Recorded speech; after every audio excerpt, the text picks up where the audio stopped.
Is Insurance Commissioner Tim Temple. Are you there, Commissioner?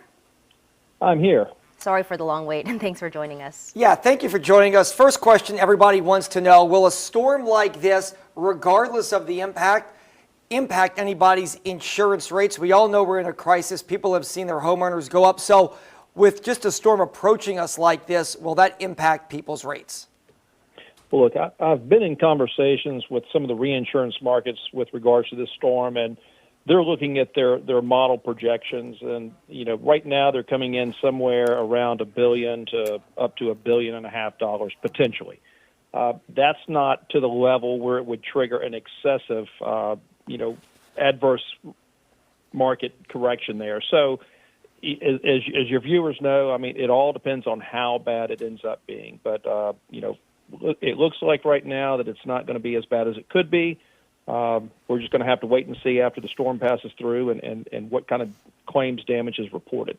Yeah, it is a little too early because we don't know right now the amount of damage or the claims that will be filed. But I thought of you, Commissioner, because I remember when I talked to you a couple months ago and we were talking about the reduced regulation, all the laws that was passed during this legislative session, you said in places like Florida, attracting more companies to write for that state. It took about 2 years for all the laws to make a difference. And you were hoping the same would happen here in Louisiana. And then you said, given that we don't have any hurricane or a major storm, maybe it'll take 2 years for more companies to come and write for the state. How does this particular storm, you think, will affect that or throw a wrench in that timetable?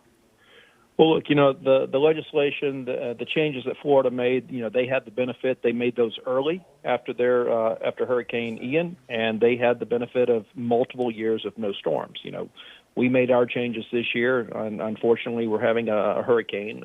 By all accounts, it looks like it's not going to be a major hurricane, but again, it is going to impact our coast. I can tell you that we have made the fundamental changes that we needed to help attract markets to Louisiana. Companies are in conversations with the department. Companies are going through the application process now. I don't see them backing away from that because of this hurricane. Look, as I mentioned, we've made the fundamental changes from a regulatory and a legal environment to help make Louisiana an attractive marketplace. And I'm certainly going to be in conversations with those companies and others as the storm goes through to make sure that is still on track. Yeah, just to circle back to that, because that was our next question here. Does a storm like this possibly scare any future company that would write in Louisiana off? If they were on the brink, if you had them there saying, okay, I'm going to come into Louisiana and write policies, do they now get cold feet when they see a storm like this? Well, look, I think we got to acknowledge any company that would want to come and write in Louisiana and have cold feet because of a hurricane isn't a company that we want in this state. It doesn't show that they're in it for the long haul, that their intentions are good. If you're going to write property in Louisiana or any coastal state for that matter, your business plan needs to and should account for hurricanes. And, we had 12 companies go insolvent. We had, dozens other leave after Laura, Delta, Zeta, and Ida.